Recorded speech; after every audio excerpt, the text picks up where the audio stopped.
Voilà les amis, j'espère que tout le monde va bien. Je vous remercie beaucoup d'être encore là. Moi, je voulais vous faire une vidéo sur ce que j'ai fait. J'ai fait un petit vêtement bébé.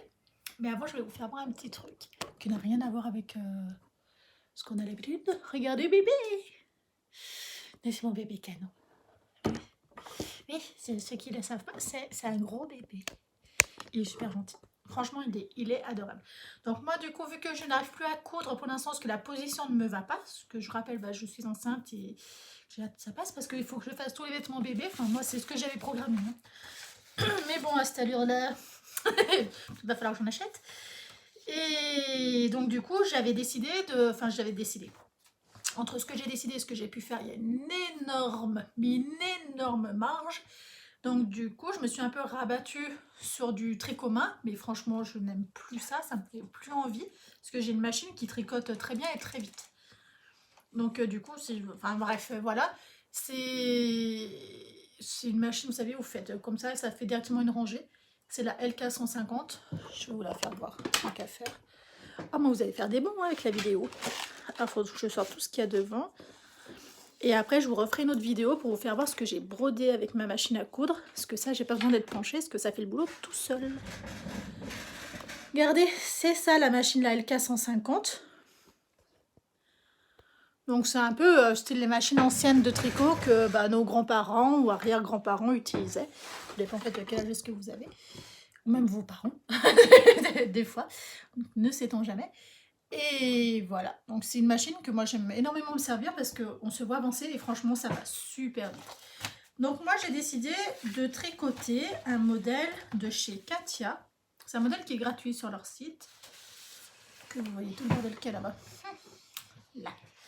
C'est... Donc en fait il suffit d'aller sur leur site et c'est ce modèle-là en fait. Alors ça c'est de la broderie main. Moi je ne l'ai pas fait parce que je ne sais pas encore si c'est une fille ou un garçon. Enfin, je sais rien. Je n'ai rien vu avec l'échographie. Donc voilà, c'est censé donner ça. Donc moi, sur la couleur que j'ai fait, pour vous dire, c'est cette couleur-là. J'ai fait un bleu jean. Alors là, il manque les boutons. Oui, pas grand-chose. Là, en fait, il manque les boutons, parce que la couleur des boutons va me déterminer si c'est une fille ou un garçon, en fait. Parce que si c'est une fille, je veux les boutons violets. Si c'est un garçon, je veux les boutons bleus ou noirs. Donc du coup, voilà, c'est un petit pull très, très classique. Hein. Il est très facile à faire. C'est très, très doux. Au niveau de la matière, j'ai pas pris de l'acrylique. Hein. J'ai pas pris de la layette acrylique. J'ai pris du Merino Seda de chez Katia. Et c'est du mérino et de la laine, tout simplement. Donc ça tient excessivement chaud. Moi, normalement, c'est prévu pour octobre. Début octobre. Donc du coup, voilà, c'est d'où mon choix sur une laine un peu chaude. Alors, au niveau de la taille, j'ai fait, parce que franchement, moi, j'y trouve grand. Mais au niveau de la taille, vous voyez, ça fait ça. C'est un tout petit vêtement, c'est tout mimi. J'ai fait le 6 mois. C'est un peu tard, mais je sais pas. Parce que ça a été un peu compliqué en fait. Donc ça en fait après il suffit de faire une glissière en fait pour y tenir droit. Parce que des pulls j'en ai fait hein, mais pour bébé non pas encore. C'est très très facile. Honnêtement ce modèle là s'il y en a qui savent tout juste coudre faites-le. Faites-le. Ça prend que dalle de temps. L'inconvénient à la machine, là, il disait du mérino finé en laine, donc de chez Katia, hein. Mais elle n'a pas la même densité que celle que j'ai prise. Donc du coup, moi pensant que c'était pareil, parce que quand on regarde le nombre de mailles sur l'étiquette, ce qui est marqué, ça correspond. Sauf que quand on suit exactement le nombre de mailles sur la largeur, c'est trop large, sur la même taille, hein. Ce qui fait que ça faisait du 1 an au lieu du 6 mois. Et au niveau de la longueur, c'était beaucoup trop petit. Ça faisait même pas du naissance. Donc ça n'allait absolument pas. Donc du coup, ça, il faut que je le redéfasse. Hein. Et je l'ai refait en calculant, en fait. Vous notez le nombre de mailles, le nombre de rangs, le centimètre. Et voilà. En théorie, on est quand même censé faire un gabarit. Honnêtement, je le fais comme en couture. Jamais. Et bah, preuve que j'étais obligée de calculer au final ce que j'avais fait, c'était un peu... c'était pas bon, tout simplement, ça ne correspondait pas. Quelle déception. Mais honnêtement, ouais, faites le gabarit, vraiment, parce que enfin, on se rend pas compte que... Là, moi, ça, la machine, ça allait vite. Enfin, en gros,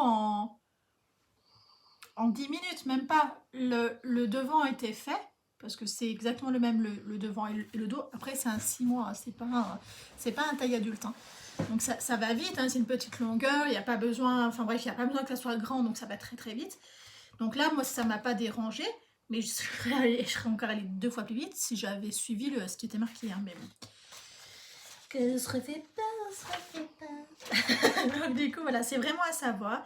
La chose, moi aussi, qui m'a perturbée, c'était quoi? C'était quoi? Tac, tac, tac. Je sais plus. Ah oui, aussi, j'ai pas suivi ça. Voilà. En fait, au niveau du... Vous n'avez pas forcément le voir. Au niveau de la manche, ils disent de faire comme ça. Moi, j'ai pas suivi. De faire comme ça. Vous voyez, c'est vraiment tricoter là et après tricoter comme ça, dans ce sens-là. Normalement, quand on fait une manche, on prend sur la longueur et on relève chaque maille et on rassemble, voilà, comme ça. Sauf que moi, j'ai pas fait comme ça parce que franchement, j'y trouve moche, hein, soyons clairs. Et du coup, j'ai fait comme une manche adulte, en fait. Il n'y a pas de séparation, en fait. Vous voyez, là, c'est là où je suis censée arrêter. Et sur la manche, faire une démarcation. Et franchement, je trouve ça pas beau. Parce qu'au tout début, c'est ce que j'ai fait et j'ai pas trouvé ça beau. Donc du coup, voilà. Donc j'ai fait comme ça. Vous voyez, le col est entièrement vert. Parce que c'est vraiment... les boutons pour vous faire voir. C'est une fille ou un garçon. Ce que je vais mettre, si c'est une petite fille, ou au pire je pourrais mettre blanc, mais ah non, j'ai trop envie que ça soit... C'est une petite fille, voilà en gros la couleur que j'aimerais. Moi je trouve ça trop beau. En plus, pour vous faire voir, oh, on voit rien, parce qu'il y a mes gros doigts devant. Comment je vais faire?